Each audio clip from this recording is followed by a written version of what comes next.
इतनी कम उम्र में जंगल में क्यों आए हो? वो बोले हम तप करेंगे। कि तप करके क्या करोगे? राज करेंगे, राजा बनेंगे। क्यों, अभी कोई राजा नहीं है क्या? है ना, हमारे पिताजी। तो जब पिताजी है तो तुम लोग क्या करोगे? नहीं नहीं, अब पिताजी बूढ़े हो गए, मर जाएंगे ना, उसके बाद ये पृथ्वी 9 खंड वाली पृथ्वी है ना, ये हम 10,000 पुत्रों में बांट के जाएंगे। हम लोग एक एक खंड के राजा बनेंगे, यहाँ राजा बनेंगे। तो नारद जी के फिर क्या करोगे? फिर क्या करेंगे? राज करेंगे, और क्या करेंगे? फिर क्या करोगे? अरे राज करेंगे, हमारी भी शादी होगी, हमारे भी बच्चे होंगे, तो फिर क्या करोगे? तो हम बूढ़े हो जाएंगे कि फिर तो उनको भी तप करने भेजेंगे, वो भी तपस्या करके राजा बनेंगे। नारद जी ने कहा कि तुम्हारा क्या होगा? तुम्हारा क्या होगा, अपनी तो बताओ। अब वो सोचेंगे सही बात है, हमारा क्या होगा? हैं? नारद जी ने कहा तुम अपने पिताजी की तरह तुम भी मर जाओगे ना? कि हाँ ये तो है। तो तुमने कमाई क्या करी है? एक बार गरुड़ जी के पास, गरुड़ जी गए काकभुसुंडी के पास, रामायण में कथा आती है। तो उनसे पूछते हैं कि प्रभु एक बात बताओ, 84 लाख प्रकार का शरीर मिलता है इस जीव को, इसमें सबसे ज्यादा दुर्लभ शरीर कौन सा है? भूत प्रेत बनना तो बहुत आसान है, नहीं? जैसे क्लास में फेल हो जाना बहुत आसान है, पास होना, टॉप करना बहुत कठिन है। गरुड़ जी ने पूछा काकभुसुंडी से कि प्रभु एक बात बताओ कि सबसे दुर्लभ कौन सा शरीर है? रामायण में तुलसीदास जी लिखते हैं कि प्रथम ही कहूँ नाथ मति धीरा जैसिया, प्रथम ही कहूँ नाथ मति धीरा, प्रथम ही कहूँ नाथ मति धीरा, प्रथम ही सबते दुर्लभ कवन शरीरा जय, सबते दुर्लभ कवन बड़ दुख कवन कवन सुख भारी, बड़ सोई संक्षेप कहूँ विचारी, जय सिया राम सोई संत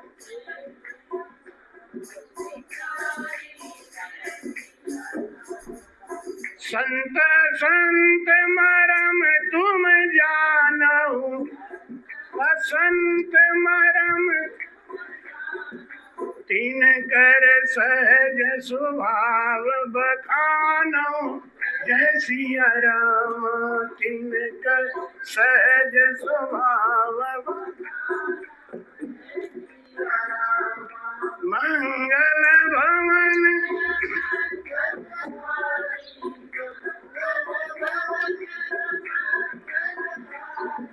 जब सो दशरथ अजर दी, जब सो दशरथ अजर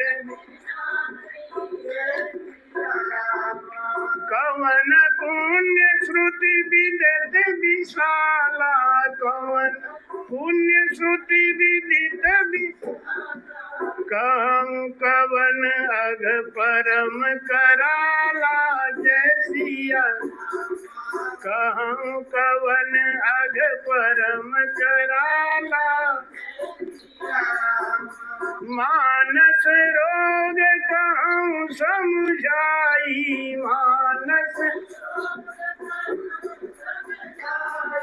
तुम सर्वज्ञ कृपा अधिकाई, जय सिया राम तुम सर्वज्ञ कृपा अधिकाई, मंगल भवन अमंगल हारी, द्रव सो दशरथ अजर भी द्रवहु सो दशरथ अजर भी बारी मथे घृत होय बरो सिकता दे बरुते बारी मथे घृत होय बरो। सारा ज्ञान सारा विवेचन इसको समझ ले बस। काकभूषुंडी और गर्वजी का जो संवाद है ये अपने आप में बहुत ही मार्मिक है और ज्ञानवर्धक है।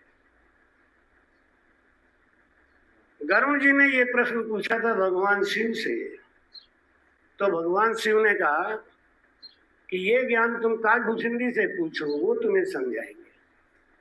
माता पार्वती ने कहा कि आप जगत गुरु हैं, भगवान शिव को जगत गुरु कहते हैं, आप जगत गुरु हैं, ये ज्ञान तो आप ही दे सकते थे।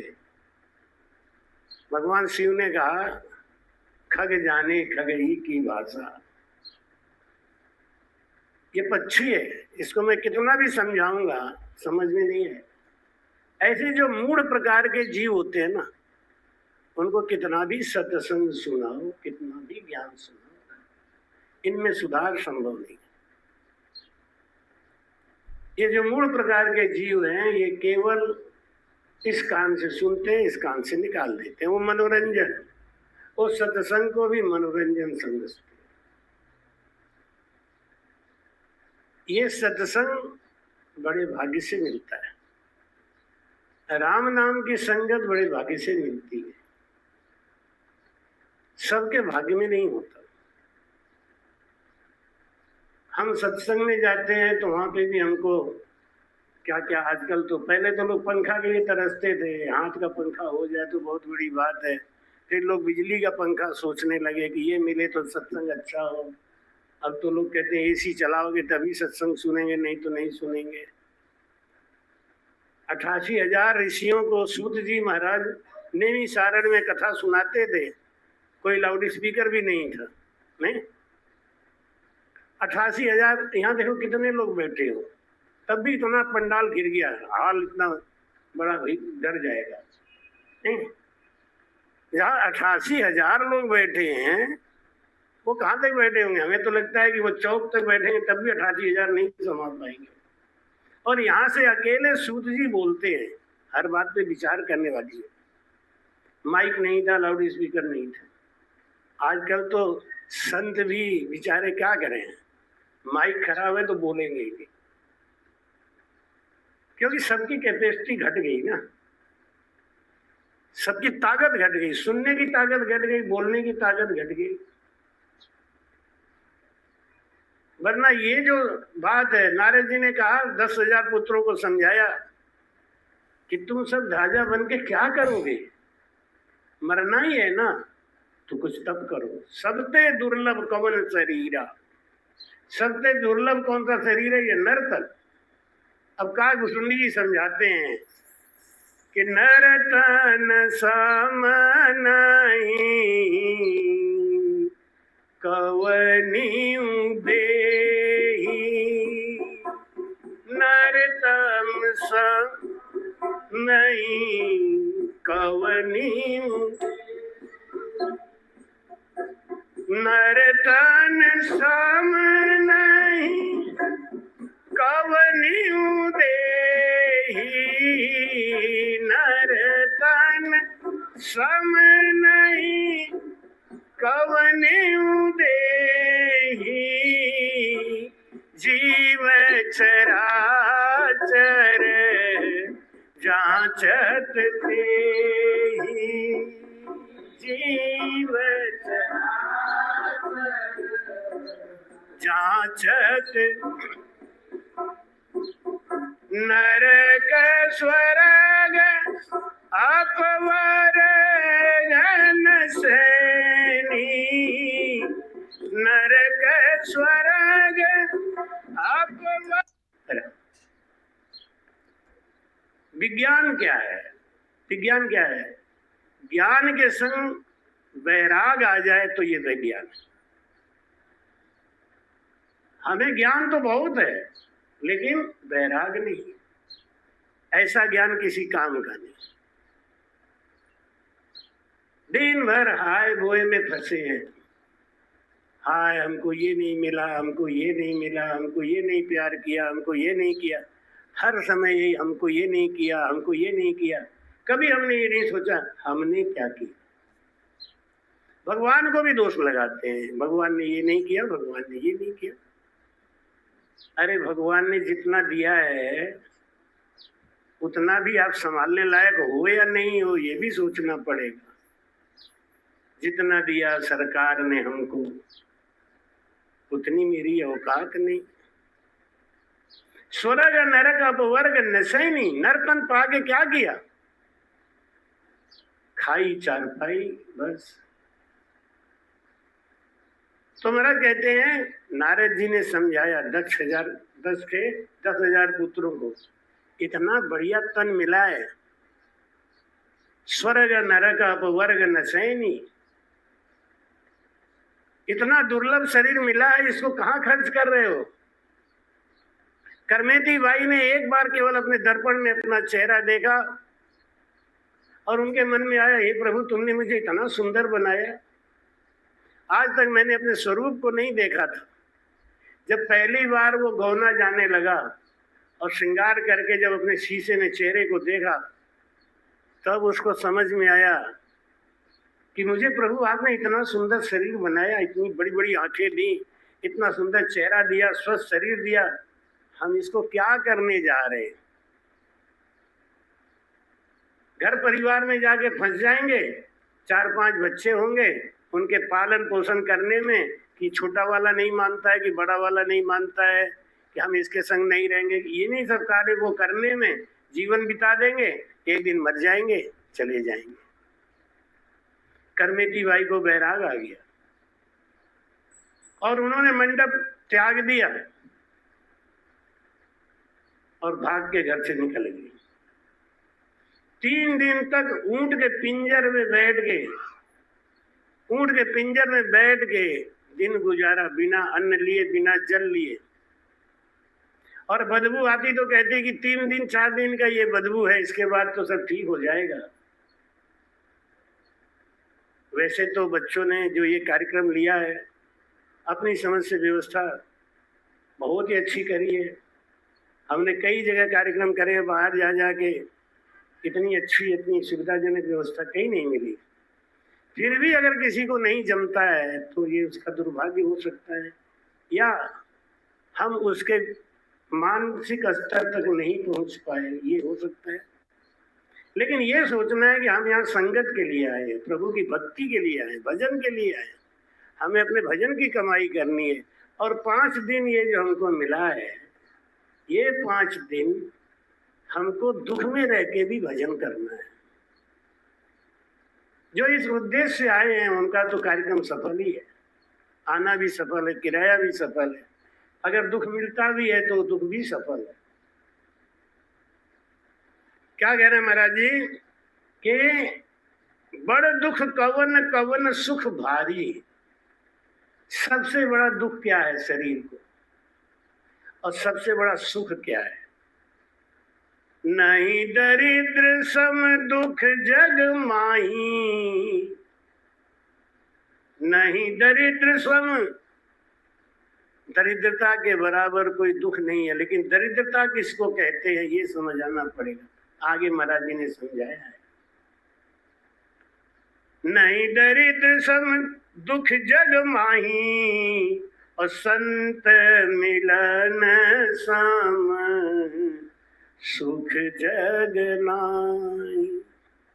जिसको संत से मिलने के बाद सुख नहीं आता है, उस अभागे के जीवन में अब सुख कहाँ से आएगा।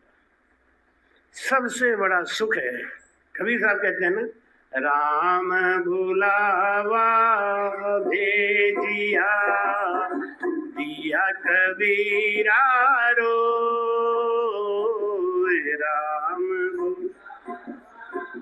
भेजिया दिया कबीरा रो। जो सुख साधु संग में सो वैकुंठ न होय राम जी, सो वैकुंठ न होय, सो वैकुंठ न होय राम जी, सो वैकुंठ न हो। जो सुख साधु संग में सो वैकुंठ न हो। साधु के संग के बराबर कोई सुख नहीं है संसार। वो कहते हैं ना, अक्सर बोलते हैं क्या कि संतन के संग लाग रे तेरी अच्छी बनेगी, संतन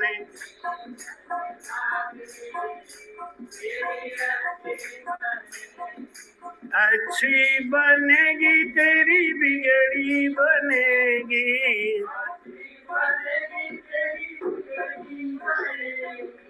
अच्छी बनेगी तेरी बिगड़ी बनेगी,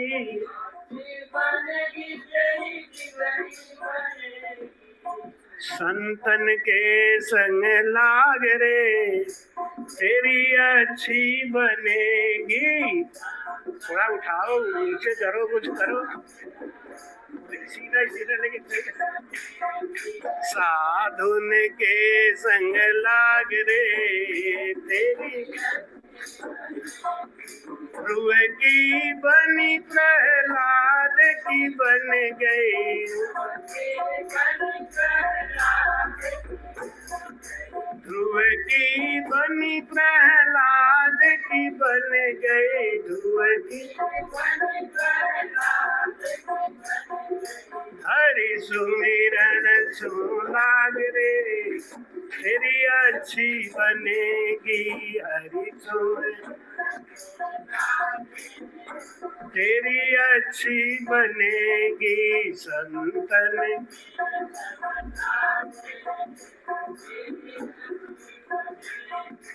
अच्छी बनेगी तेरी बिगड़ी बनेगी,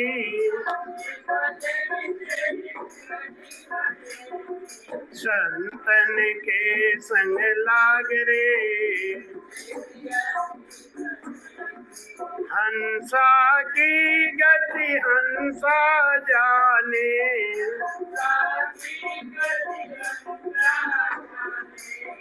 क्या जानेगा तागरे तेरी अच्छी बने, क्या जानेगा तागरे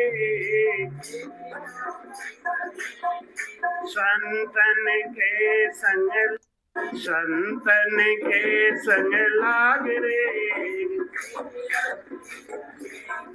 संतन के संग तक लौट के नहीं आए, कहाँ रह गए वो? अपने पिता ब्रह्मा जी से पूछा, पिताजी मेरे 10,000 पुत्र गए थे तप करने, अभी तक लौटे नहीं, कहाँ हैं? ब्रह्मा जी ने ध्यान लगा के देखा, उन्होंने कहा 3 लोक में तो नहीं है, जहां तक मेरी सृष्टि है। बहुत ध्यान से बात को समझना। ब्रह्मा जी कहते हैं खंड पिंड और ब्रह्मांड, स्वर्ग, मृत्यु और पाताल, ये 3 लोक में आपके पुत्र तो नहीं दिख रहे। दक्ष जी ने कहा तो मेरे पुत्र गए कहाँ? अब वो ब्रह्मा जी तो त्रिकालदर्शी थे, उन्होंने पीछे का सीन देखा। क्या देख रहे हैं? नारद जी बैठ के उनके बच्चों को ज्ञान दे रहे। ब्रह्मा जी ने कहा भाई उनके जीवन में संत आ गए, और जब संत आ जाते हैं ना तो जीवन में परिवर्तन आ ही जाता है। महाराज जी लिखा है कि नहीं दरिद्र सम दुख जग माही, दरिद्रता से बड़ा दुख कुछ नहीं है। अब हम संसारिक लोग क्या समझते हैं दरिद्रता किसको कहते हैं? बताओ, हम क्या समझते हैं? दरिद्र मतलब गरीबी। गरीबी अलग चीज है, दरिद्रता अलग चीज। कभी कभी बड़ा आदमी पैसे वाला भी दरिद्र होता है, नहीं? जो कंजूस होता है तो उसको लोग क्या कहते हैं? अरे दरिद्र है बिल्कुल। गरीबी अलग चीज, लेकिन दरिद्र होना, महाराज क्या लिखते हैं, ये नहीं लिखा नहीं गरीब सम दुख कछुमाई, उन्होंने क्या लिखा, नहीं दरिद्र सम दुख जगमाई। दरिद्र कौन है? मोह दरिद्र निकट नहीं आवा। जो राम भजन करता है ना, मोह दरिद्र निकट नहीं आवा। मोह सबसे बड़ा दरिद्रता है। मोह का नाश अगर नहीं हुआ तो आदमी दरिद्र है। मोक्ष क्या है? मोक्ष किसको कहते हैं? मोह का नाश हो जाना ही मोक्ष है। जब तक हमारा मोह परिवार में, घर में, धन में, दौलत में किसी भी तरीके से फंसा हुआ है, वो परम मोक्ष को जा ही नहीं सकता। वो अधोगति से बच नहीं सकता। आपको पता होगा शायद, नाग योनि में जिनको मोह ज्यादा होता है, चाहे धन से चाहे परिवार से, जिनको मोह ज्यादा होता है वो नाग योनि में जाते हैं। सबसे गंदी योनि नाग की है। इनको हाथ पैर नहीं होता, घसीट के चलते हैं। कितना बड़ा दुख है। इनको कोई मारे नहीं तो 1000 बरस से पहले ये मरते नहीं है। यानी कितना लंबा समय तक दुख भोगना है। और ये दुख क्यों मिला? मोह के कारण। कागभूषुंडी जी बताते हैं, नारद जी ने बच्चों को समझाया, बच्चों ने मन लगा दिया भजन में। बिल्कुल सही बात है। अरे आज हम राजा बनेंगे, कल हमारे बच्चे होंगे, हमको हटा देंगे, वो राजा बन जाएंगे, हम कहाँ जाएंगे? हम भी जाएंगे ना। नारद जी ने कहा कि तेरा बाप गया, तू जाएगा, तेरा बेटा आएगा, वो भी जाएगा, सब जाने जाने वाले हैं। इसका नाम है मृत्युलोक। नाम ही है मृत्युलोक। मरेगा। यहाँ कोई अमर होके नहीं आया है। कोई 10 दिन आगे जाएगा, कोई 10 दिन पीछे जाएगा, बस। अब दक्ष प्रजापति को ब्रह्मा जी ने आदेश दिया कि एक काम करो, आप पुत्र और बनाओ। 1000 पुत्र बनाए, पैदा की, और उनको कहा कि जंगल में जाओ, तप करो। वो तपस्या करने गए। नारद जी फिर आ गए। नारद जी ने कहा कहाँ आए हो? तपस्या करेंगे। क्या करोगे तपस्या करके? हैं? एक लड़के को उसके बाप ने कहा बेटा पढ़ाई लिखाई कर, कुछ पढ़ लिख के कुछ बन जा। तो लड़का बोला पिताजी पढ़ाई लिखाई करके कुछ बन जाऊंगा तो क्या मैं मरूंगा नहीं? बाप ने कहा नहीं बेटा, वो तो उम्र पे सबको मरना ही है। तो लड़का क्या समझा रहा है कि जो पढ़तव्यम तो मर्तव्यम और ना पढ़तव्यम तो मर्तव्यम। तो दांत खटाखट क्यों कर्तव्य? पढ़ेंगे तो भी मरेंगे, नहीं पढ़ेंगे तो भी मरेंगे, तो फालतू में मेहनत क्यों करो? नहीं। नारद जी ने उन 1000 पुत्रों को भी ज्ञान दे दिया और उनको बताया कि तेरे 10,000 भाई यहीं आए थे और उनको मैंने यहाँ बिठा के भजन कराया। नारद जी वहां से गए नहीं, वहीं बैठ के भजन कराए। इन 1000 पुत्रों ने कहा कि महाराज हमको भी आप गुरु ज्ञान दो, जो हमारे बड़े भाइयों के आप गुरु हो, उनको आपने मोक्ष भेजा है तो हमको भी भेजो। नारद जी ने उनको भी मोक्ष भेज दिया। दक्ष प्रजापति बड़े परेशान। उन्होंने ब्रह्मा जी से पूछा कि पिताजी अब क्या हुआ? हम सृष्टि की रचना कैसे करें, कैसे चलाएं? मेरे ही पुत्र नहीं बच रहे। पहले जो पैदा होते थे ना, वो भजन करके मोक्ष चले जाते थे, सब के सब। तब फिर इन लोगों ने क्या किया? जीव को बांधने के लिए पैदा क्या किया? रोग, शोक। कहाँ कहाँ से राम से नहीं चले आ रहे भाई।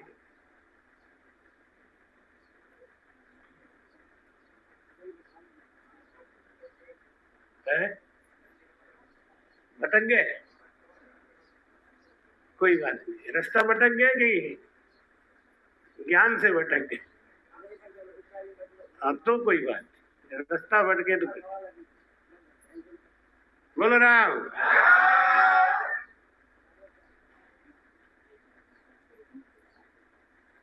संत कौन है? नारद जी को दक्ष प्रजापति ने श्राप दे दिया। जब उनके पिता ब्रह्मा ने कहा कि तेरे 1000 पुत्र को भी उन्होंने भजन बता दिया, वो भी चले गए, तो दक्ष प्रजापति ने जल लिया हाथ में और नारद जी को श्राप दे दिया। नारद जी ने कौन सा पाप किया? कोई पाप किया था क्या? भाई मनुष्य तन जिसको मिला है उसको सही रास्ता बताना कोई पाप है क्या? लेकिन उन्होंने श्राप क्या दिया कि ये बाबा जहां बैठेगा, ये तो बाबा जहां बैठेगा वहीं पे बैठ के उन सबको पार कर देगा, है ना? भजन करा के मोक्ष भेज देगा, तो हमारी सृष्टि कैसे चलेगी? तो उन्होंने क्या कहा? उन्होंने, अरे तुमको मैं श्राप देता हूं कि 2 घड़ी से ज्यादा तुम एक जगह टिकोगे ही नहीं, ना बैठोगे एक जगह, ना भजन कराओगे। नहीं?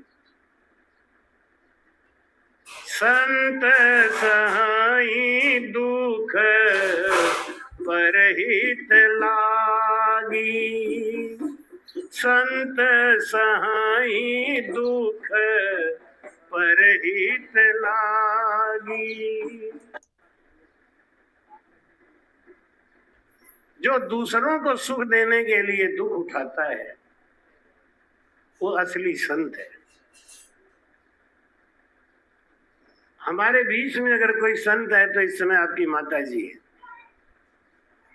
ये दूसरों को सुख देने के लिए दुख उठाती है। जो सत्य है उसको बोलना चाहिए। सत्य तो यही है। एक एक आदमी का ध्यान रखना और एक एक आदमी का क्या टेस्ट है इसका ध्यान रखना, ये संत का लक्षण है। संत खाली ये थोड़ी है कि गेरुआ वस्त्र पहन लिए और बहुत बड़ा बड़ा प्रवचन करने लग गए तो वो संत है। संतपन आना चाहिए, संतपन,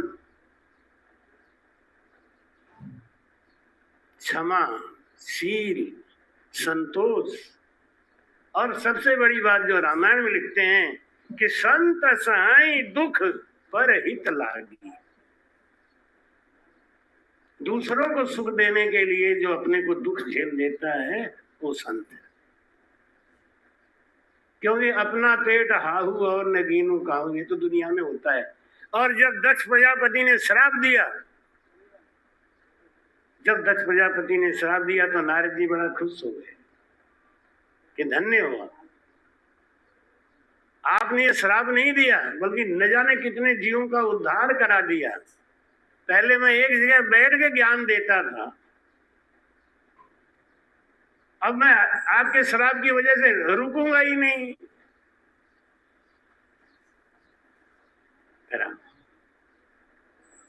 आपका श्राप जो लगा है, मैं 2 घड़ी से ज्यादा कहीं रुकूंगा नहीं, और जब रुकूंगा नहीं तो जहां जाऊंगा वहीं ज्ञान दूंगा।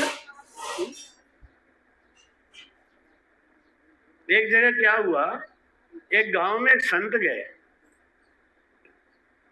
उस गांव में संत की कोई सेवा नहीं करी, संत को कोई मान सम्मान नहीं दिया, यहां तक कि रात को रोटी भी नहीं पूछी, पानी भी नहीं पूछा।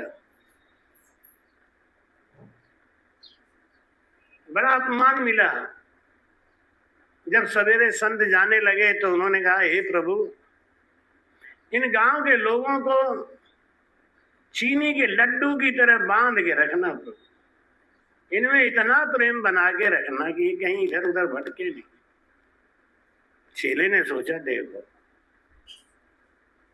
इनका जहां अपमान हुआ, इनका जहां पे कोई इज्जत नहीं हुई, और ये आशीर्वाद दे रहे हैं कि शराब दे रहे हैं, ये तो समझ में नहीं आ रहा है।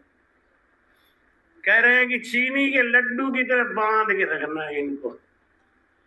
एक गांव में गए, वहां गांव में पहुंचते, आओ महाराज, आओ महाराज, बैठो महाराज। बड़ा सेवा हुआ, बहुत खातिर हुई। सुबह चलने लगे तो उनका, हे प्रभु इस गांव को बिखेर दो, इस गांव को बिखेर दो। चेले से नहीं रहा गया, उन्होंने कहा गुरुजी एक बात बताओ, जहां आपकी कोई इज्जत नहीं हुई, खाने तक को नहीं मिला, वहां आप कह रहे हो कि इनको लड्डू की तरह मान के रखो, और जहां पे आपको इतना सम्मान मिला, इतनी इज्जत मिली, आप कह रहे हो इनको बिखेर दो। अरे क्या पागल, तू समझेगा नहीं। वो गांव के लोग इतने गंदे हैं, धर्म के बारे में जानते नहीं, संतों की इज्जत जानते नहीं, तो जहां भी जाएंगे यही गंदगी तो फैलाएंगे।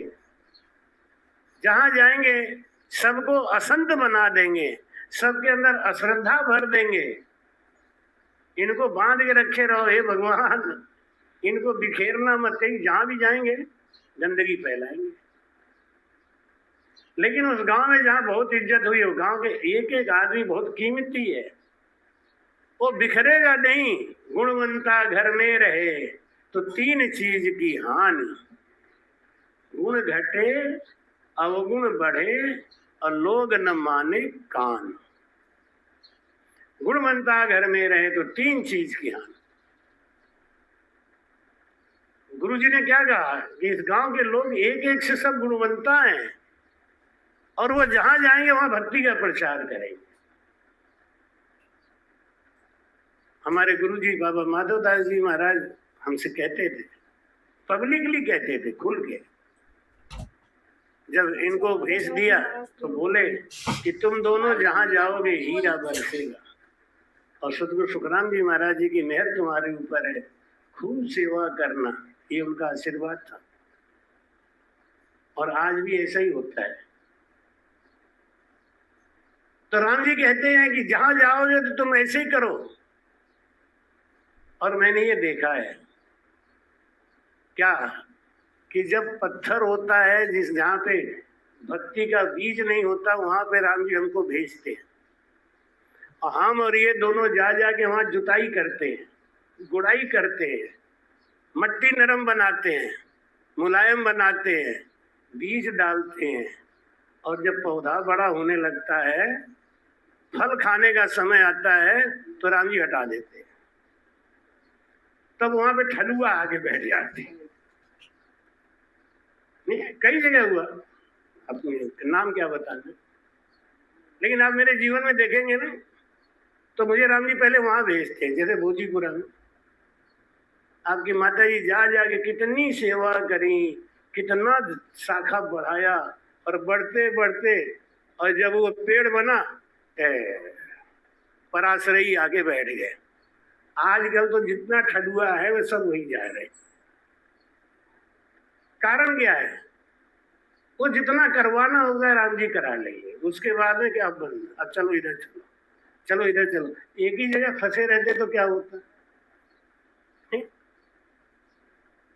तो महाराज जी ने कहा कि ये गांव के लोग एक से एक ज्ञानी हैं, इनको बिखर जाने में ही भलाई है। ये जितना बिखरेंगे, जहां जहां जाएंगे वहीं वहीं ज्ञान का चर्चा करेंगे। नारद जी ने कहा कि आपने प्रभु श्राप दिया नहीं, हमको वरदान दिया है। सूरज को क्या चाह है दौड़ा फिरे हमेश, ये पूरा संत सुखराम के मांड चितावे देश। आपकी माता जी हमसे बहुत कभी कभी नाराज भी हो जाती हैं, दुखी हो जाती हैं। किस कारण से? प्रोग्राम पे प्रोग्राम, प्रोग्राम पे प्रोग्राम। ये कहते थोड़ा सा रेस्ट तो करने दो, हमें रेस्ट तो हम भी चाहते हैं। अच्छा, रेस्ट किसको बुरा लगेगा? नहीं, लेकिन क्यों भागते हैं? ये राम जी भगाए फिर एक जगह का हो नहीं पाता कि दूसरे जगह का कह लो, तीसरे जगह का कह लो। अरे, और ऐसे प्रोग्राम फंसा देंगे लोग बना के प्रोग्राम, तब क्या कहेंगे, आप नहीं जाओगे तो हमारा 1 लाख का नुकसान हो जाएगा कि 4 लाख का नुकसान ले। अब वही बात आ गई, संत सही दुख पर ही लागी।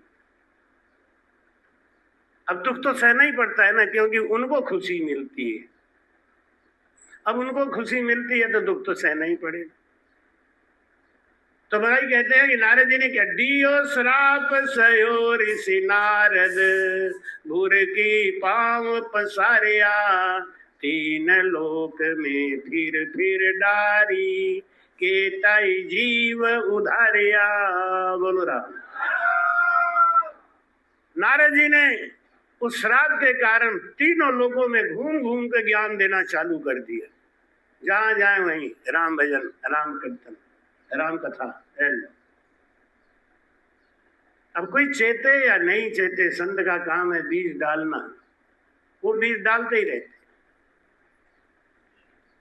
भाई कहते राजा जनक हो मजिग करता, कयो जोगेश्वर आवे, पुरोहित अगन मिल्या उठ सामायु, गुर की मन भावे, दान पुण्य देता दिन बीता, भगत बीज नहीं उगा, नव जोगेश्वर गुर की नाकी, पाय ज्ञान पद पूगा। बोलो राजा जनक हवन करते थे, यज्ञ करते थे। और हवन यज्ञ करने में क्या होता है, आग जलता है नहीं? हम अपने घर में 4 पाप रोज करते हैं। हम अपने घर में 4 पाप रोज करते हैं, और ये 4 पाप किए बगैर हम रह भी नहीं सकते। हमसे 4 पाप रोज होता है। इन 4 पापों का अगर हम रोज निवारण नहीं करें तो ये धीरे धीरे हमारे घर में रोग ले आता है, शोक ले आता है। वो क्या है?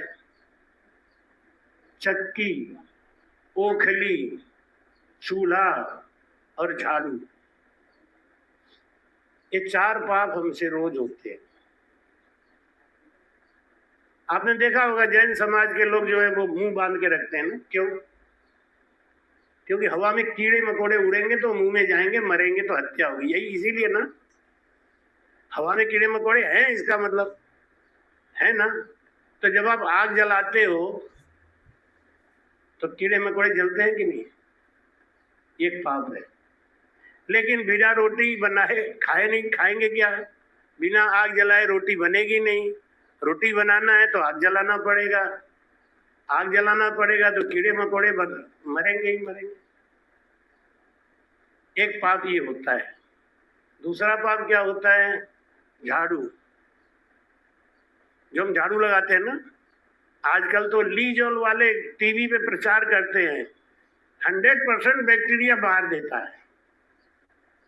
एक बच्चा दिखाते हैं ना, वो लीजॉल से मारते, वो एक भी मर जाता है बेचारा। खुलेआम दिखाते हैं कितने कीड़े तो ये मारते ही है। यानी जमीन पे रेंगने वाले जो अदृश्य कीड़े हैं वो झाड़ू लगाते से मर जाते हैं। ये ऐसा पाप है जो हम जानबूझ के नहीं करते हैं, होता है। चक्की में गेहूं पिसाते हैं ना, तो उसमें कीड़े मकोड़े मर जाते हैं।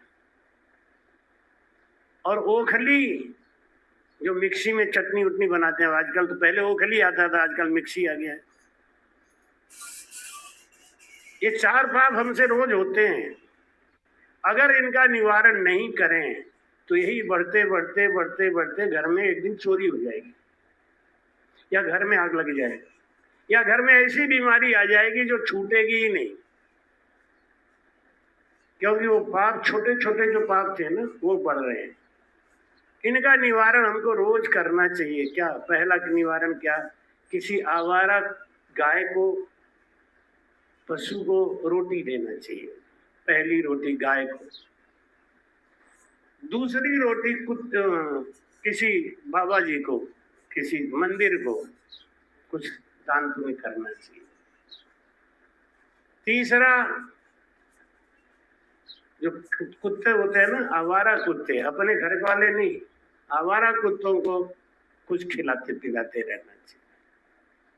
धीरे धीरे करके हमारे पुण्य बनते रहते हैं, तो ये पाप करते रहते हैं।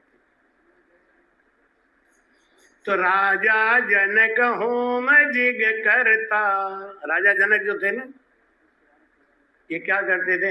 होम करते, यज्ञ करते, आग जलाते, तो उसमें कीड़े मकोड़े बहुत मरते। अब रोटी बनाना तो जरूरी है, गैस तो जलाना ही पड़ेगा। अब इतना बड़ा भंडारा चल रहा है, तो भंडारा चल रहा है तो बेचारे राम सेवक लगे हैं, आग जलाएंगे नहीं तो रोटी कैसे बनेगी, और बनेगी नहीं तो खाएंगे कैसे? अच्छा, राम कुमार, मैंने क्या बोला? राम सेवक। इसका मतलब राम सेवक कोई रहा होगा जिसका नाम। अच्छा अच्छा, तो राम कुमार जी को दोष लगता थोड़ी है, क्योंकि इतने लोगों के पेट को भरते हैं, उनको नहीं लगेगा। लेकिन घर में जब रोटियां बनती है ना, तो उनको भी दोष कम लगे। लेकिन आजकल दोष को बढ़ावा क्यों मिलता है? गैस जला लिया, अब आजकल तो पाइपलाइन आ गया है। तो जय श्री राम, गैस का सिलेंडर बदलना हो तब तो थोड़ा सा टेंशन भी हो कि 1100 रुपया लगेगा, गैस का सिलेंडर बचा गया हो तो हर पाइपलाइन लगा हुआ है ना, जैसे नल का पाइपलाइन वैसे गैस का पाइपलाइन। तो घर में जो माताएं बहनें होती है ना, तो गैस खोल दिया, तवा पे रोटी डाल दी, उसी से हेलो मम्मी, अब ले कान पे मोबाइल दबा लिया और आग जल रहा है। नहीं, अब वो एलपीजी जल रही है, उसका बोझ तो आपके पति के ऊपर आएगा, आपके ऊपर तो आना नहीं है। आप तो मम्मी से बातें कर लो पहले। मम्मी से बात करना बुरा नहीं है, मैं नहीं मना कर रहा हूँ, सबकी मम्मियाँ हैं, नाराज होंगे कि पापा महाराज जी मना कर। बात करो तो गैस तो बंद कर दो, पहले बात ही कर लो। नहीं, ये कितना अज्ञानता का काम है कि जानते हैं कि गैस जितना देर जलेगा उतने देर कीड़े मकोड़े मरेंगे। तो रोटी बनाने के लिए करना है तो मजबूरी है। लेकिन अगर बातें कर रहे हैं मायके में फोन मिला के या किसी को भी फोन मिला के, तो आग जल रही है, तो ये तो बहुत बड़ा पाप है, जानबूझ के आप कर रहे हैं। एक तो गैस का पैसा फालतू गया, दूसरा जो कीड़े मकोड़े मरे उनका जो जीव हत्या लगे हो किसको लगेगा? रोटी के लिए करते तो चलो ठीक था। तो इसलिए महाराज कहते हैं कि राजा जनक होम यज्ञ करता, राजा जनक यज्ञ करते थे। अब बड़े बड़े 108 कुंडी यज्ञ, ये जितने ज्यादा यज्ञ करोगे उतना ही ज्यादा आग जलेगा, जितना ज्यादा आग जलेगा उतना ही ज्यादा जीव हत्या होगी, और जितना ज्यादा जीव हत्या होगी वो पाप आपके ऊपर लदेगा। हम कहते नहीं हमने तो कुछ किया ही नहीं, हमने तो कुछ किया ही नहीं। अरे कभी संगत में जाओ, सुनो तो पता चलेगा कि आप करते क्या हो। संगत इसीलिए जरूरी है। महाराज कहते हैं राजा जनक को 9 जोगेश्वरों ने ज्ञान दे दिया कि हवन करने से क्या होगा, क्या मन का मैल जाएगा? अभी माय रंकेश्वर जी ने उस दिन सुनाया था ना, हरि भजन बिना सुख नहीं रे, मन क्यों बिरता भटकाई रे, हरि भजन बिना सुख नहीं रे। हरि भजन के बिना सुख नहीं है। और जब नव जोगेश्वरों का ज्ञान लगा, राजा जनक ने उसी दिन से हवन यज्ञ छोड़ दिया। संगत में जाने से, ज्ञान पकड़ने से अगर हमारा गुण नहीं बदलता है, कुछ लोग बड़े जिद्दी होते हैं, हम तो ऐसे ही करेंगे, अरे ये तो संतों का काम है, ये तो बोलते ही रहते। नहीं, हमको बाद में ये यूट्यूब पे जाता है ना, तो यूट्यूब वाले हमको फोन करके बताते हैं कि गुरुजी आपका उस दिन संगत सुना, तब से हमने ये चीज छोड़ दिया। हमारे एक अनिल सोमानी है, नेपाल में रहते हैं, उनके पिताजी गुटखा तंबाकू खाते थे। उन्होंने नेपाल में हमारा जब सत्संग लिया तो अपने पिताजी को कहा कि पिताजी आप कैसे आओगे सत्संग में? क्यों?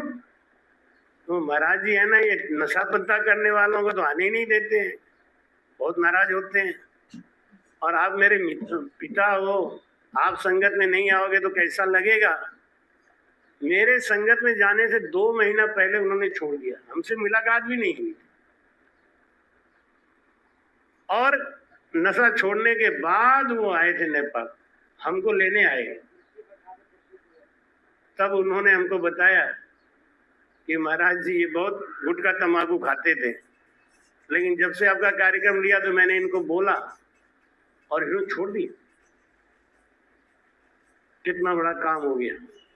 तो महाराज कहते हैं कि दान पुण्य देता दिन बीता, भगत बीज नहीं उगा। भक्ति का बीज कैसे पैदा होगा, भक्ति कैसे पैदा होगा?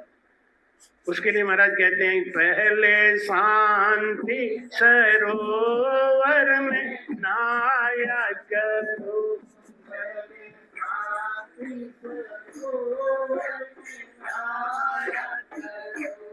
पीछे प्रभु जी का ध्यान लगाया कर।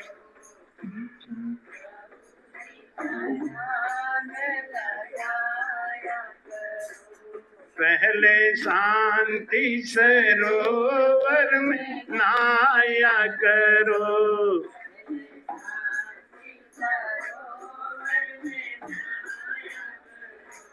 पीछे प्रभु जी का ध्यान लगाया करो।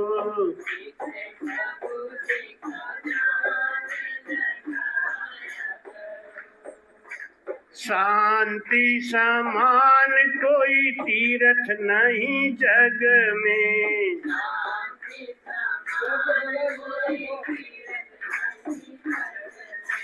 शांति समान कोई तीर्थ नहीं जग में,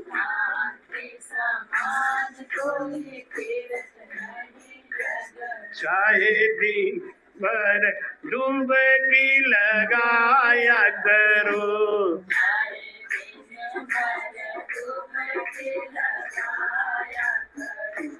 पहले शांति सरोवर में नहाया करो,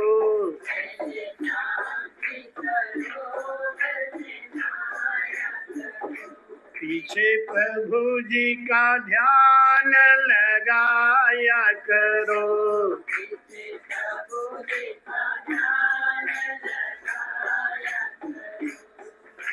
शांति समान कोई जप नहीं जग में,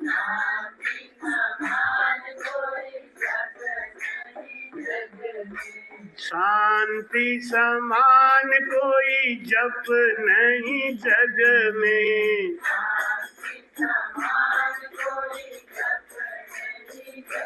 चाहे दिन भर माला घुमाया करो,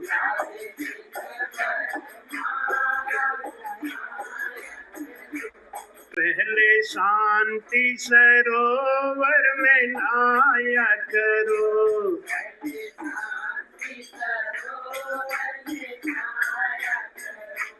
पीछे प्रभु जी का ध्यान लगाया करो,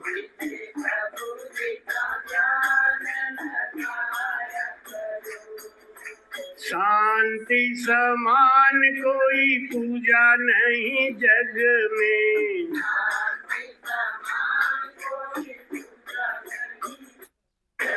चाहे दिन भर घंटी बजाया करो,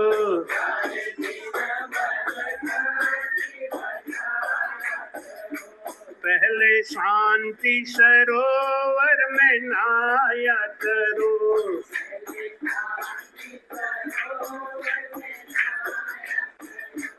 पीछे प्रभु जी का ध्यान लगाया करो,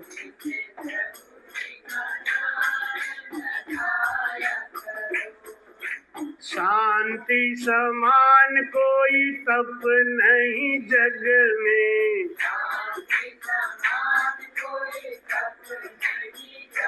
चाहे दिन भर तन को तपाया करो,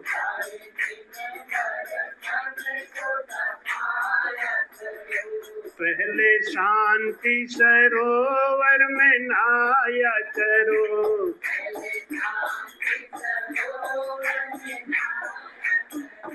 पीछे प्रभु जी का ध्यान लगाया करो,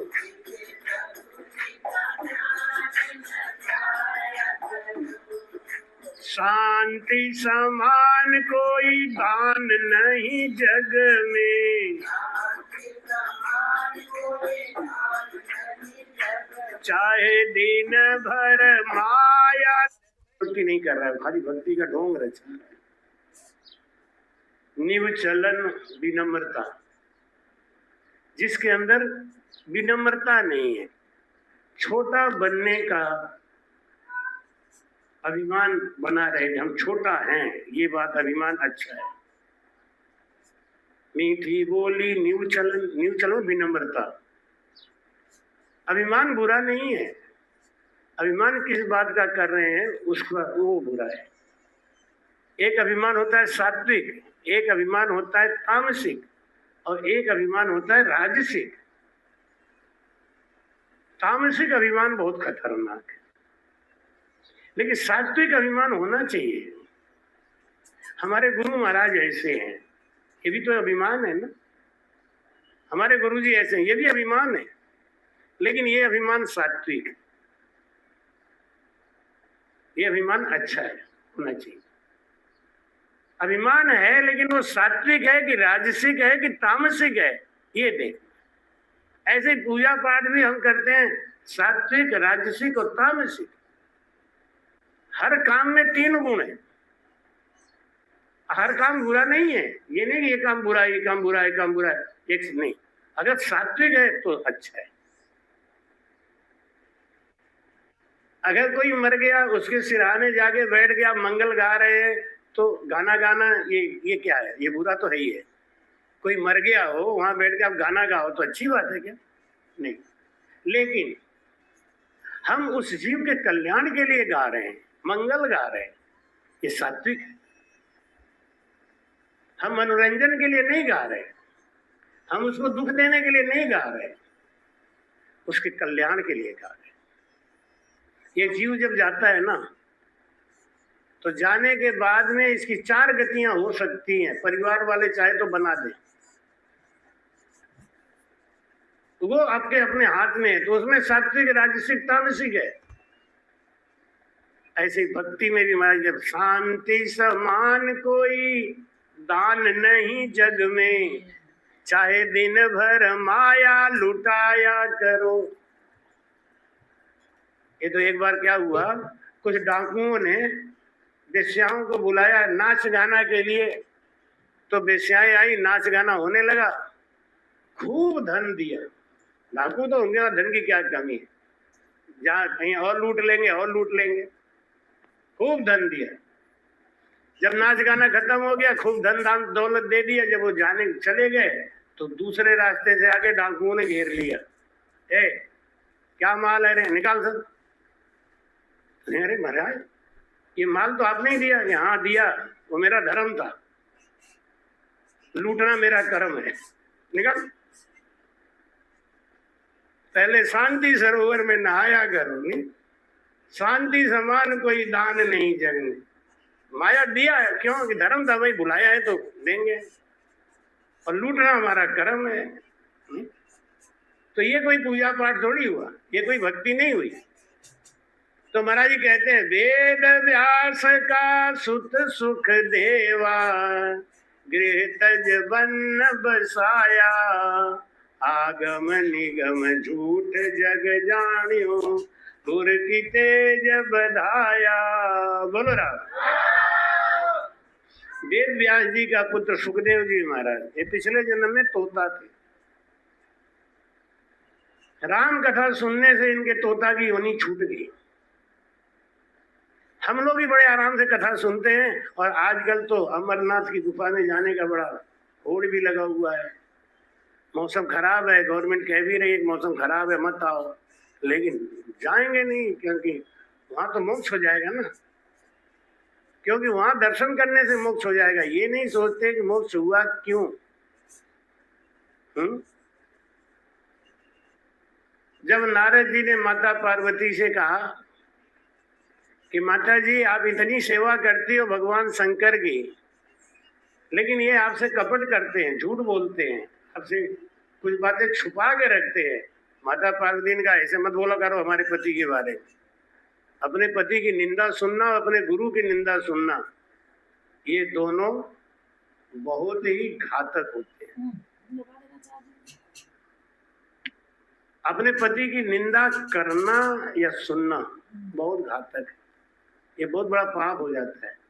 एक भाई जी बोली, पता नहीं दुनिया में कैसी गंदी गंदी औरतें होती हैं, अपने पति की इतनी बुराइयां करती हैं। मेरा पति है ना, रोज शराब पी के आता है, रोज मारता है, मैंने आज तक किसी से कहा ही नहीं, मैं किसी को नहीं बोलती हूँ। ले अब क्या ढोलक बजाओगी क्या है? तो महाराज कहते हैं पार्वती जी का, नहीं ऐसा बात मत बोलना। अरे क्या समाधि टूटे तो पूछना उनके गले में 108 मुंडियों की माला किसकी है? हाँ ये तो मैंने पूछा ही नहीं कभी, हम तो समझते हैं अड़भंगी हैं, डाल लेते होंगे, कि नहीं नहीं पूछो। जब शंकर भगवान की समाधि टूटी, माता ने कहा कि प्रभु आपके गले में 108 मुंडियों की माला किसकी है? शंकर जी मुस्कुरा के बोले, नारद आए थे क्या? माता ने कहा आपको कैसे समझ में आ गया कि बिना संत के मिले ये सब कौन पूछे हैं? जब हम कामी क्रोधी लोभी से मिलेंगे तो संसार में यही सब हमको मिलेगा।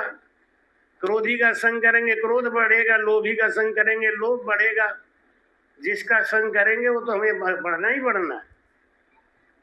आज लगता है तुम्हें नारद की संगत मिल गई, आज तुमने इतना बड़ा प्रश्न कैसे पूछ लिया? 108 जन्मों में तुमने नहीं पूछा। माता ने कहा क्या? हाँ ये तेरी मुंडियों की माला है, 108 जन्म में तू पैदा हुई मरी, 108 जन्म में तुम जब करती थी तब करती थी मुझे पाने के लिए, मैं मिल जाता था, बात खत्म। तेरी उम्र खत्म हो जाती, तू मर जाती, मैं तेरे मुंडी का गला में माला पहन लेता। माता ने कहा कि शंकर अमर शब्द से पार्वती पर लय पड़ी, सुखिया समर्थ नाम हो उमा ने अमर करी। ऐसी जगह बैठ के ये राम नाम का भेद सुनाएंगे जहां कोई अनाधिकारी नहीं सुने, अनाधिकारी जो है वो नहीं सुने। और संत क्या करते हैं, अनाधिकारी अधिकारी चाहे कोई हो सबको सुनाते, सुनो बैठ के, सुनेगा कुछ तो पल्ले पड़ेगा, कुछ तो पल्ले पड़ेगा। आप एक स्टील की कटोरी ले लो, उसमें सरसों का तेल डालो और तुरंत पलट दो, तेल डालो और तुरंत पलट दो, बिल्कुल रहने मत दो, तो भी 1-2 चम्मच तेल चिपक जाएगा। ऐसे ही सत्संग में चले जाओ खाली, और जाके 2 घंटा बैठ के ध्यान से सत्संग सुनो। जैसे आज 2-4 लोग गए ना, तो उनका मन थोड़ी लगा होगा, घड़ी देख रहे होंगे बार बार, टाइम कब निकलूं कब जाऊं, तो वो यहाँ रहना नहीं हुआ ना, उनका घर पे दिमाग चला गया। तो जब दिमाग घर पे चला गया तो अब वो यहाँ बैठना नहीं। अगर आप वास्तव में सत्संग में गए हैं, सत्संग में बैठे हैं, तो वही वाली बात है, चिपक जाएगी बात। और सतगुरु को एको शब्द मन कोई लेवे मां, तो सहज होते हैं संत दास मुश्किल से। भगवान शंकर माता पार्वती को लेके अमरनाथ की गुफा में गए। रक्षाबंधन आने वाला है और रक्षाबंधन पे ही वहां पे बर्फानी बाबा के दर्शन होते हैं, लोग जाते हैं अमरनाथ की गुफा में दर्शन के लिए। लेकिन वहां हुआ क्या था इस बात को नहीं समझ, क्योंकि आजकल जमाने में भक्ति का रूप यही हो गया, जहाँ पे कष्ट ज्यादा मिले, जहाँ खर्चा ज्यादा हो, जहाँ रुपया खूब खर्चा हो। अब अगर कोई संत आवे और आपसे 10 लाख रुपया एक कथा का ले तो बड़ा संत हो जाएगा, और 10 रुपए में कथा कर दे तो बेकार है, साधु ठीक नहीं, इनको कोई पूछता नहीं होगा तभी तो आए। देख भगवान शंकर ले जाके उनको अमरनाथ की गुफा में बिठाए और उनको कहा अपने त्रिशूल को कि हाँ जितने जीवधारी हैं उन जीवधारियों को भगा दो, एक भी जीवधारी अनाधिकारी इस राम नाम के महिमा को सुनना नहीं चाहिए। और त्रिशूल ने वहां के सब जीवधारियों को भगा दिया, लेकिन वहां एक अंडा पड़ा हुआ था, तोते का अंडा। जब भगवान शिव का त्रिशूल वापस लौट के आ गया और भगवान शिव ने कथा शुरू करी, तो त्रिशूल को आदेश दिया कि अब तू यहीं पे विराजमान हो जा, बाहर से कोई जीव अंदर नहीं आए, अंदर का जीव बाहर जा सकता है, बाहर का जीव कोई अंदर नहीं आना चाहिए। त्रिशूल को वहीं विराजमान कर दिया गेट पे, और भगवान शिव कथा शुरू कर दी। भगवान शिव ने कथा शुरू करी। माता पार्वती कथा सुनते सुनते, अक्सर ऐसा होता है ना कि सत्संग में नींद तो आई जाती है। अब जब गंगा विष्णु कहते हैं कि हम क्या सोते हैं, जब माता पार्वती सो गई तो हमें क्यों कहते हो? बात तो ठीक है, गंगा विष्णु कभी कभी सो जाते हैं, कभी कभी क्या, कभी अक्सर ही सो जाते, रोज सोते हैं। ये हमसे पूछते भी, महाराज कोई दवा बता दो हमके क्या, कि हमको सत्संग में नींद ना आया करे। तो अबे कही तुम काहे पे चिंता करते हो, माता पार्वती भी सो गई थी, भगवान शिव कथा सुना रहे थे और माता पार्वती सो गई, तो ना तो हम शिव हैं और ना तुम पार्वती, इसलिए तुम्हें नींद आती है, कोई दिक्कत नहीं। अब वो तोता का अंडा फूट गया और तोते के अंडे से तोता बाहर निकल गया। अब भगवान शिव जैसे ज्ञान देने वाले, और उन्होंने बताना चालू किया कि सांसों सांस कहे हरि नाम, फिरे रसना मुख में दिन राती, धीरज ध्यान अडोल न डोले, आसन मार उकासो नाल समीसल राखत नाही, मोड़त अंगन बंद मन को थोब पवन सुमेला, सूरत समोय निरत कर सुख राम कहे, यूं ध्यान धरो ज्यों दीपक संग जलत। आपने अक्सर सुना होगा, सब लोग एक ही बात कहते हैं, अमरनाथ की गुफा में शंकर जी ने अमर कथा सुनाई। वो कथा क्या थी ये तो कोई बताता ही नहीं। अमर कथा सुनाई, क्या सुनाई वो बताओ? शंकर जी ने अमर कथा सुनाई और बस। अरे भैया क्या सुनाई? सत्यनारायण भगवान की कथा सुनने जाते हैं, सत्यनारायण भगवान की कथा हम सुनते हैं, तो उसमें क्या सुनाते हैं कि लीलावती कलावती ने कथा नहीं सुना तो उनकी नाव डूब गई, कथा सुना तो सब वापस आ गया। कथा कौन सा था? कौन सी कथा नहीं सुनी? राजा जंगल में गया था, वहां कुछ ग्वाल बाल सत्यनारायण भगवान की कथा सुन रहे थे, उन्होंने कथा नहीं सुनी, प्रसाद नहीं लिया तो राजपाट चला गया, फिर कथा सुने तो राजपाट आ गया। वो कथा कौन सी थी वो तो बताओ भाई, ये तो परिणाम है।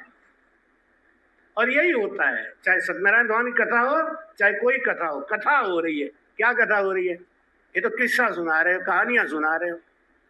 शंकर जी ने माता पार्वती को कथा सुनाई, तो कौन सी कथा सुनाई? सांसों सांस कहो हरि नाम, फिरे रसना मुख में दिन राती। भक्ति का भेद बताया और वो तोता ने सुन लिया। जब भगवान शिव को समझ में आई बात कि पार्वती के अलावा कोई और भी कथा सुन रहा है, क्योंकि वो तो सर्वज्ञ है। किसी ने पूछा कि महाराज शंकर जी को इतना पता नहीं चला कि तोता कथा सुन रहा है, तो उसको मार देते कि हाँ पता चला। असल में क्या है, जब कथा सुनाने लगे, जैसे मैं बोलने लगता हूँ, कथा सुनाने लगता हूँ, ज्ञान सुनाने लगता हूँ, तो मैं भूल जाता हूँ क्या बोल रहा हूँ, वो तो फ्लो चलता है ना। बाद में ध्यान है, अरे तोता ने सुन लिया, तब उन्होंने त्रिशूल से कहा इसको मारो।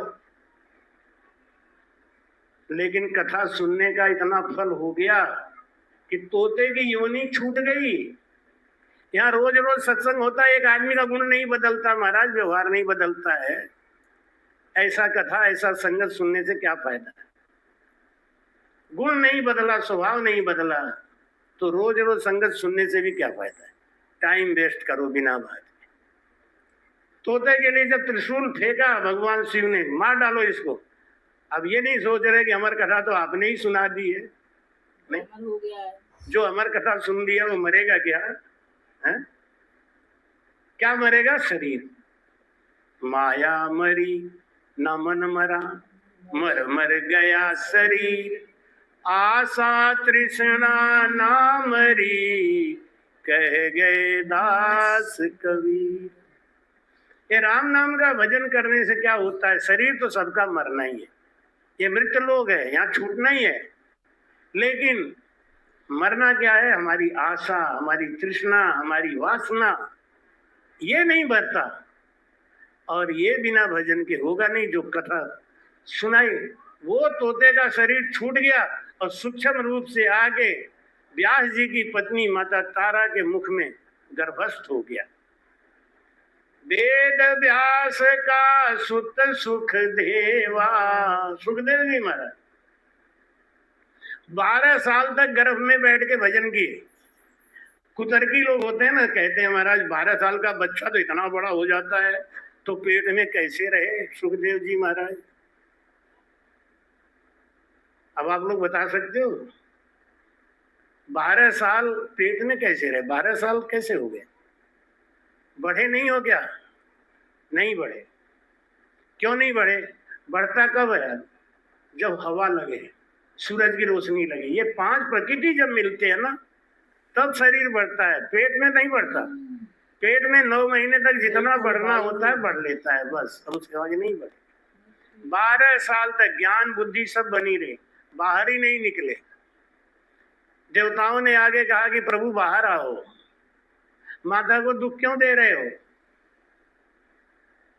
महाराज बोले, मैं दुख देवा नहीं हूं, मेरी माँ से पूछो मैं कौन हूं। मैं पेट में बैठ के भजन कर रहा हूं तो मेरी माँ को दुख मिल रहा है। माता ने कहा नहीं, सुख दे रहा है तो। जहाँ भजन होता है, जहाँ राम नाम की महिमा होती है, वहां दुख नहीं आता, वहां सुख आता है। महाराज कहते हैं राम नाम की माला जपेगा कोई दिल वाला, राम नाम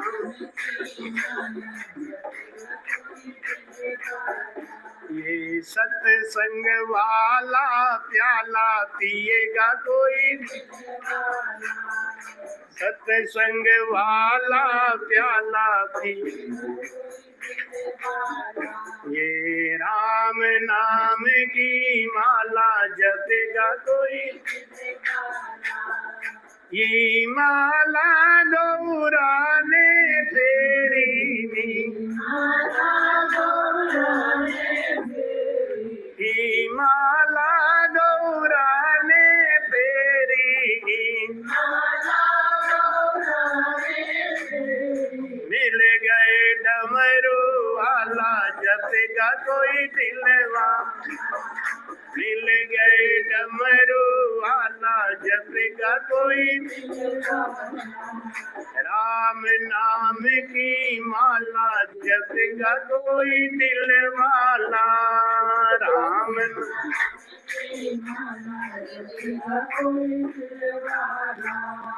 ई माला राधा ने फेरी, ई माला राधा ने फेरी,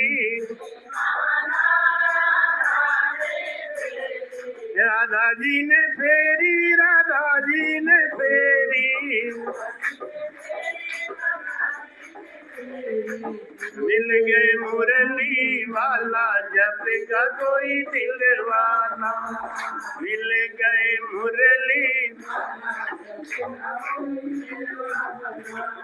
राम नाम की माला जपेगा कोई, ये सत्संग वाला प्याला, ये सत्संग वाला प्याला,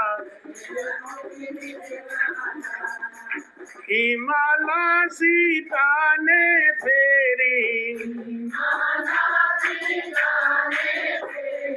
सीता जी ने फेरी, सीता जी ने फेरी,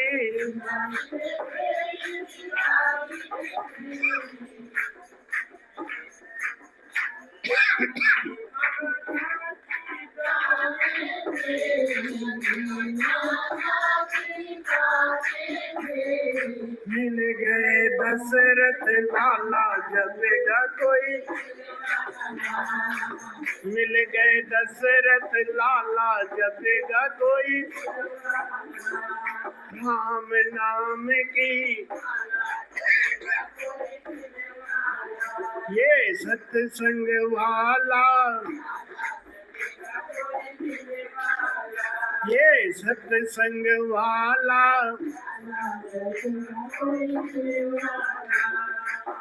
माला राम सनियों ने फेरी,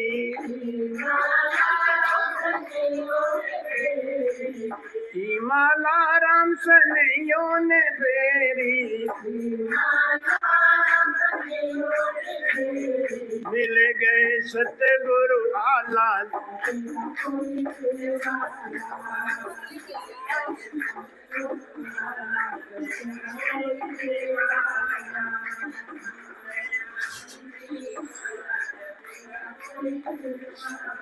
ये सत्संग वाला प्याला पिएगा कोई, पिएगा कोई, पिएगा कोई दिल वाला।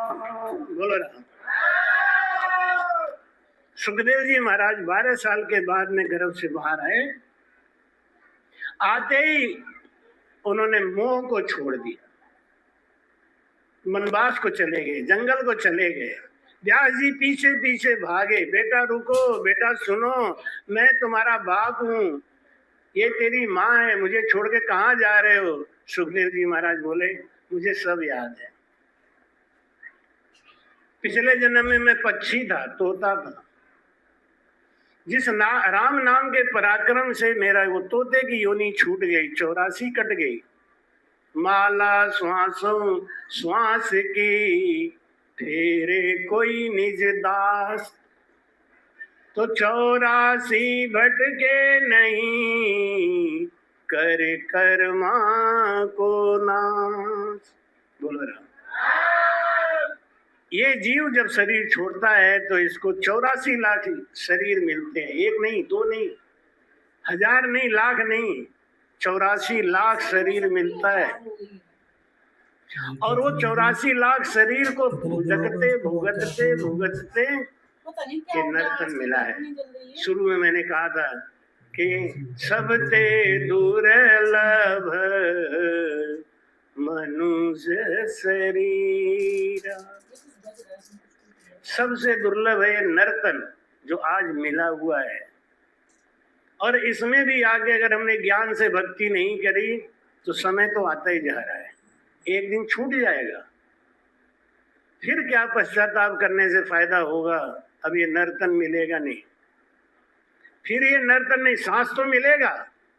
मात पिता सुत गोत कटुम्बो, जूण जूण संग होई, मेरे राम जूण जूण। रखो ये रोज रोज खाली खून निकाल निकाल के आज देख लो, आज देख लो। जिस दिन कम खाओगे उस दिन कम आएगा, जिस दिन ज्यादा खाओगे उस दिन बढ़ जाएगा। फिर चिल्लाओगे अरे मेरा तो शुगर बढ़ गया। हर चीज का नेम है ना, कोई नेम होता है, उसको समझना है। राजा अम्बरीश की 100 रानियां थी, एकादशी का व्रत रखते थे। एकादशी का जिस दिन व्रत रखते हैं ना, उस दिन ना खुद अन्न खाना चाहिए, ना अपने घर के परिवार को भी अन्न खाने नहीं देना चाहिए। और जितना परिवार का अन्न बचा है उतना गरीब को दान करना चाहिए। ये एकादशी का नियम है। अब एक आदमी तो व्रत रख लिया बेचारा, नहीं एकादशी का, बाकी 8 लोग पनीर बना के खाए रहे, उसका व्रत तो खंडित हो ही गया। नहीं, अब उसी के सामने निकाल के बासमती चावल और पनीर खींच रहे हो। चिंता मत करो, कल सवेरे हम भी देखें। है तो ये व्रत खा रहा है, वो तो बेचारे का मन पनीर और बासमती में ही लगा रहा ना। पूरा घर भी व्रत रखना चाहिए, तो एक वातावरण बनना चाहिए, नहीं सब शांति से। आज किचन लेस, आज किचन बंद। कभी कभी ऐसा भी होना चाहिए किचन लेस, कि मसाला वसाला खाते बहुत दिन हो गया, ताला अभी नहीं, अभी 5-6 दिन किचन लेस नहीं होगा, घबरा जाएंगे सब। ये देखो बुला लिया यहाँ पे, कह रहे किचन लेस। ये बात घर पे बताए होते तो हम काहे को आए होते। लेकिन अभी 30-40 लोग जो घूमने गए हैं ना, उनके पीछे बोल दिया, सामने बोलते नहीं हम। नहीं तो कहेंगे देखो आज किचन लेस बोल रहे हैं महाराज। आज उनका दोपहर का किचन लेस तो हो ही गया है। कहेगा उनका किचन लेस हो गया, शाम तक आएंगे घूम फिर के। तुम्हारी माता जी है ना, दयालु तो है ही है। हमने कहा सबको भेज दोगी, संगत में कौन रहेगा? तो बोल रही है कि संगत में तो होते ही रहेंगे। संगत से पंगत बढ़ी, संगत से पंगत बढ़ी, और बड़े चाव से खाओ। संगत तो होती रहेगी, पंगत हाथ से नहीं जाओ, पंगत हाथ से नहीं जानी चाहिए। तो महाराज कहते हैं कि अम्बरीश राजा जो था वो एकादशी व्रत करता था, और राजा व्रत करता है ना। एक बार पंडित लाल बहादुर शास्त्री जो थे, उन्होंने जब हमारे देश में अनाज की कमी आई तो उन्होंने 1 हफ्ते में पूरे देश को व्रत रखना सिखाया। एक दिन पूरा देश अगर खाना नहीं खाए तो कितना टन अनाज बचेगा, वो खुद भी नहीं खाते थे। लाल बहादुर शास्त्री जैसा प्रधानमंत्री मिलना भी बहुत मुश्किल है, बड़े त्यागी थे। 2 ही धोती थी उनके पास। उनकी पत्नी कहती थी कोई नया धोती ले लो, तो कहते थे इस धोती में लाखों किसान खेत में काम करते हैं जो पहन के घूमते हैं, उनका प्रधानमंत्री मैं हूं और मैं कौन सा पहनूंगा। ऐसे विचारधारा के लोग होते थे पहले, कि कोई वो कहते ना उसकी कीमत नहीं होती। जी बिनु देह नदी बिन वारी,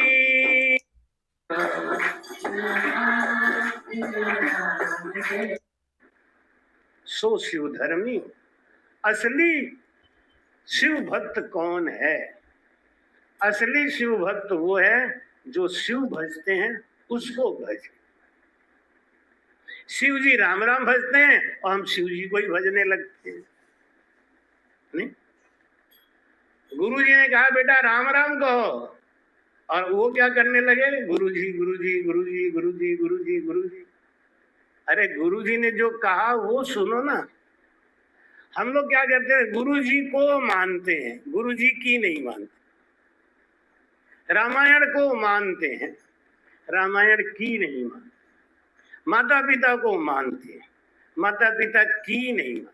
को मानते हैं, की नहीं मानते, यही गड़बड़ है। को तो बहुत मानते, मंदिर को बहुत मानते हैं, मंदिर में क्या लिखा है कोई मतलब नहीं। वही वाली बात है। तो महाराज क्या कहते हैं कि इस संसार में एक बार को मानो या मत मानो, की जरूर मानो। माता पिता को मानो या मत मानो कोई फर्क नहीं पड़ता, लेकिन माता पिता की मानो। लड़की ने कहा कि पिताजी अगर आपको ऐसा ही लगता है कि स्त्री जाति को संरक्षण जरूरी है तो मेरी शादी अम्बरीश से कराओ। पागल हो गई है। 100 रानियां उनके पहले से हैं, बूढ़े हो गए, अब तो वो मरने के कगार पे बैठे हैं। उनसे शादी करके क्या सुख पाएगी? कि मुझे सुख पाने के लिए शादी नहीं करनी है, एक उनका लेबल लग जाए, मैं महारानी।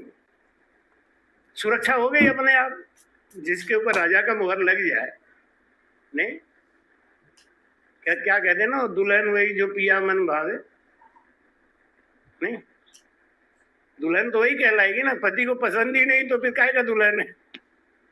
अब हम सिंदूर डाल के बैठ जाएंगे हम तो मोदी की पत्नी है, तो मोदी का जाने बेचारे। कुछ लोग होते हैं ना, कहते हैं हम तो शंकर जी को गुरु बना के बैठ गए, अब उन्हें पता ही नहीं। नहीं, 108 जन्म तक तो पार्वती का उद्धार नहीं किया उन्होंने, और हम इसी जन्म में कारण क्या है?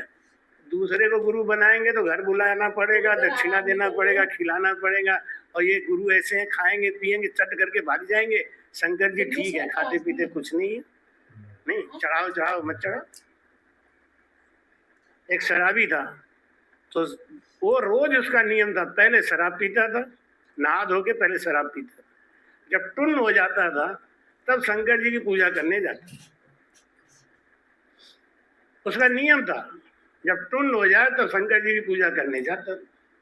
एक दिन लोगों ने सोचा कि ये शराबी है, इसको मतलब तो समझता नहीं है, इसके सामने कोई मूर्ति रखो, शंकर जी कोई पूछता है, क्या पूछता है पता नहीं, शंकर जी के प्रति भाव है भी कि नहीं है।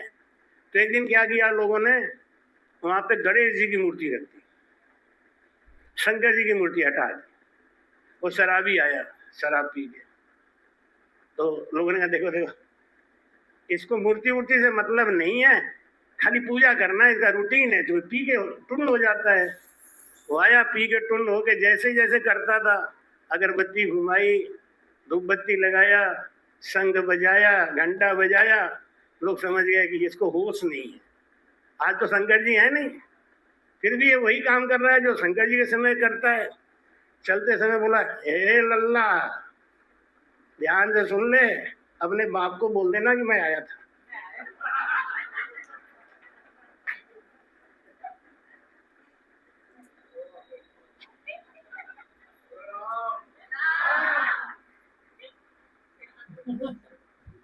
उसको होश था,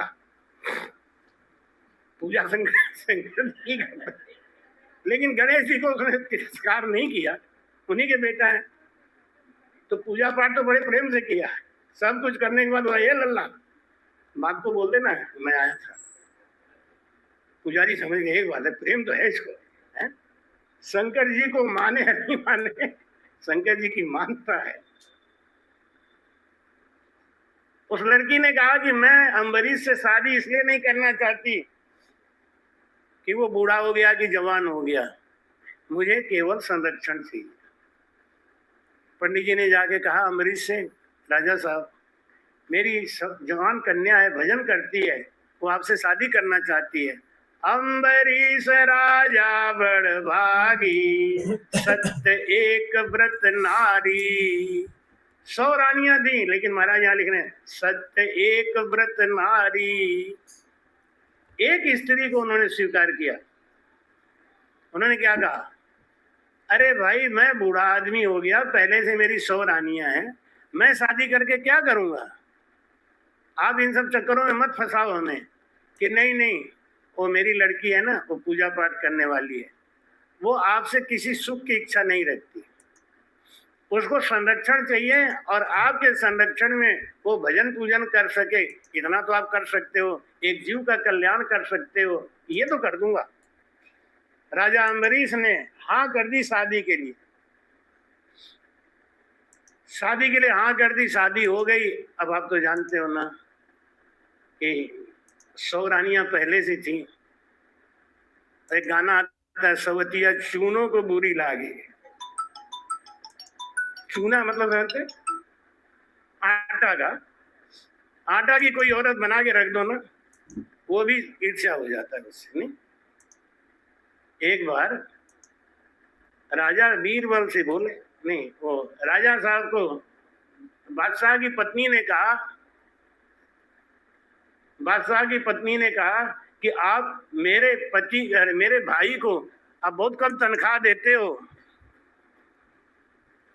समय तो पूरा हो गया है, फिर भी 5 मिनट ले लेते हैं, राजा अम्बरीश की कथा सुना देते हैं उसके बाद, क्योंकि 84 छंद है ना, तो लेना थोड़ा टाइम तो लगेगा। उन्होंने कहा कि आप मेरे भाई को बहुत कम पैसा देते हो और बीरबल को बहुत पैसा देते हो, बीरबल में ऐसी क्या खास बात है, आप अपने साले को कम पैसा देते हो। तो नया बीरबल अकलमंद है, बुद्धिमान है, तुम्हारा भाई है, घर में सुख शांति चाहते हो ना, तो साले की कभी बुराई नहीं करना। घर में साला और दीवार में आला, ये कमजोर करते ही है। जिसके घर में साला घुस गया उसका घर बर्बाद हो जाएगा, और जिसके घर में आला ज्यादा हो दीवार कमजोर हो जाएगी, पक्की बात है। रानी ने कहा कि मेरे भाई को आप कोई कीमत ही नहीं देते हो, मेरा भाई कितना ज्ञानी है क्या। अरे क्या छोड़ो, तुम्हारा भाई कोई ज्ञानी है, बीरबल का देखो कोई मुकाबला नहीं। रानी ने कहा उसका परीक्षा दिलवाओ, परीक्षा दिलवाओ। तो राजा ने कहा बोलो क्या परीक्षा लेना चाहती हो। मैं जा रही हूँ मायके गुस्से में, ऐसा बता के, गुस्सा नहीं, ऐसे ही जा रही हूँ मायके, अब 3 दिन के बाद ही आऊंगी, चाहे कुछ भी जोर लगा ले कोई, मैं नहीं आने वाली। अगर तुम्हारा बीरबल ज्ञानी होगा तो मुझे 3 दिन के पहले बुला लेगा, तो मैं समझ जाऊंगी ज्ञानी है। बादशाह ने कहा छोड़ो, वो है तो ज्ञानी वास्तव में, और ज्ञानी से कभी झगड़ा नहीं करना चाहिए। ज्ञानी से बैर करना अपने पैर पे कुल्हाड़ी मारना है। ज्ञानी को पटा के रखोगे कहीं ना कहीं फायदा ही देगा। ज्ञानी से झगड़ा कभी नहीं करना, फंसा देगा कहीं। तो बीरबल ने कहा, बादशाह ने कहा कि परीक्षा ले रही हो, देखिए सोच समझ के लेना, ज्ञानी है वो। अरे क्या वो क्या करेगा, मैं जा रही हूँ, अभी बाके जा रही हूँ, अभी अटैची सजा के जा रहा हूँ, 3 दिन के बाद आऊंगी। 3 दिन के अंदर अगर आपने बुला लिया बीरबल से, तो समझ लो कि आपका बीरबल वास्तव में जीनियस आदमी है। बादशाह ने कहा ठीक है जाओ भैया। क्या बुरा मत मानना, गुस्सा होके नहीं जा रही हूँ, हम लोग सेटिंग बना के जा रहे हैं ना, यहाँ जाओ। बादशाह उदास होके बैठे थे। बीरबल आके बोले क्या बात है राजा साहब, उदास क्यों हो? अरे क्या आज तुम्हारी रानी से झगड़ा हो गया, वो तो गुस्सा में मायके चली गई, अब कह रही हम आएंगे ही नहीं। अरे मैं जाके ले आता हूँ ना। अरे क्या वो आएंगी नहीं, तुम पागल हो गया, कुछ भी कहेगा नहीं आएंगी। अरे क्या मैं अभी लेके आता हूँ, 3 मिनट नहीं लगेंगे। बादशाह ने सोचा 3 दिन के पहले तो आने की कसम खा के गई है, 3 मिनट में कैसे ले आएगा? इसने भाई कौन सी अकल है? अब हमें आज्ञा दो। कह रहे उसे घर तो पहुंचने दो, अभी तो गई है। यहाँ आप जब कहोगे मैं, आपके कहने के तुरंत बाद रानी यहाँ हाजिर। अच्छा, राजा समझे ही नहीं, ये क्या अकल निकाला। राजा ने समझ लिया कि रानी पहुंच गई, तो बीरबल के यहाँ अब जा तो लेके आ। तो बीरबल गए। बीरबल ने जाके, रानी यहाँ कैसे आ गई तुम? क्यों? मैं गुस्सा होके आई हूँ, मैं गुस्सा होके आई हूँ, मैं तो बादशाह को छोड़ दी। बादशाह यही तो चाहते हैं कि तुम गुस्सा रहो। पगला गई हो एकदम से, अपने पैर पे कुल्हाड़ी मार रही हो। ईरान से 7 लड़कियां आई हैं, 7 राजा को पसंद करवाने के लिए, और जिससे पसंद करेंगे उसी से शादी करेंगे। आज ही निकाह का डेट है उनका। भाई ऐसा ऐसा है या? चल अभी जल्दी जल्दी हट। और इसीलिए पीछे पीछे भागी, बीरबल आगे आगे। बादशाह ने कहा ये कहां से आ गई? रानी क्या हुआ? अरे क्या हुआ वो छोड़ो, पहले ये बताओ 9 लड़कियां कहाँ हैं? कौन सी 9 लड़की? रे पागल की। अरे तुम छोड़ो, ये सब बातें मत करो। कब निकाह का डेट? अच्छा हमको बहका के भेज। अब वो भूल गई कि प्लानिंग तो हम ही ने बनाया था, हमको बहका के मायके भेज दिया, निकाह की तैयारी कर रहे हो। बादशाह बोले बीरबल क्या किया भाई? कि महाराज यही एक अकल था, कोई अकल था नहीं, मैं कैसे लाता नहीं। अब वो 100 रानियां ईर्ष्या करने लगी। एक रानी आई ना, और छोटी रानी थी, तो उन्होंने सोचा कि राजा इनकी तरफ आकर्षित ज्यादा हो गए तो हम लोगों की छुट्टी हो जाएगी, इसलिए वो राजा के कान भरती रहे, कान भरती रहे। राजा बोला क्या करना है तुम लोगों को? वो अपना भजन करेगी, चुपचाप पड़ी रहेगी, तुम्हें क्या मतलब है? वो कोई सुख के लिए थोड़ी यहाँ आई है, भजन के लिए आई है। अब रानियां पीछे पड़ गई। एक दिन राजा को बोली आप कहते हो भजन करने आती है ना, भजन करती है।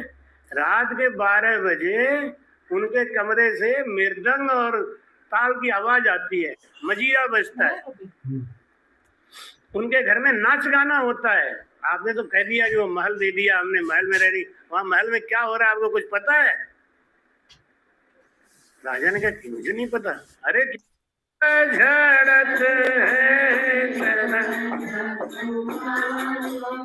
पाप झड़त है, भागे भरम अंधिया। चलो आप लोग आ गए तो थोड़ा सत्संग मिल भी गया 5 मिनट। मैं थोड़ा यही इंतजार कर रहा था कि आपकी खोटी ना जाए, हमारी खोटी हो तो कोई। तो बिसन कहे धिन है जे जन हृदय धारा हो। अम्बरीश ने कहा कि तुम्हें बिल्कुल याद नहीं है, नारद जी आए थे, माता सरस्वती आई थी, शंकर भगवान तांडव कर रहे थे, इतना उधम हो रहा था, तुमको कुछ नहीं पता चला। वो क्या जाने कि देवताओं ने अम्बरीश का भ्रम निवारण करने के लिए ये लीला रची थी कि देखो तुम जिनको कम समझ रहे हो ना, है बाकी 100 रानियां क्या थी? और 100 रानियां तो लड्डू समोसा खाने वाली नहीं। हमें कहीं समोसा जलेबी मिल जाए, खाए पिए, राजा तुम मेरे हो, राजा तुम मेरे हो, मेरे। राजा के लिए कुछ करो तो सही। राजा को आगे तो बढ़ाओ। काशी राजा पापी अंश बंस लेर नरका पड़ियो, एक बरस भक्ति कर सप्त कुल तारियो। बाकी कथा कल सुनाएंगे, 3 बजे फिर बैठेंगे, क्योंकि अभी आप लोग आए हो। तो अम्बरीश को रानी ने बताया कि मैं कौन सा भजन करती हूँ, सांस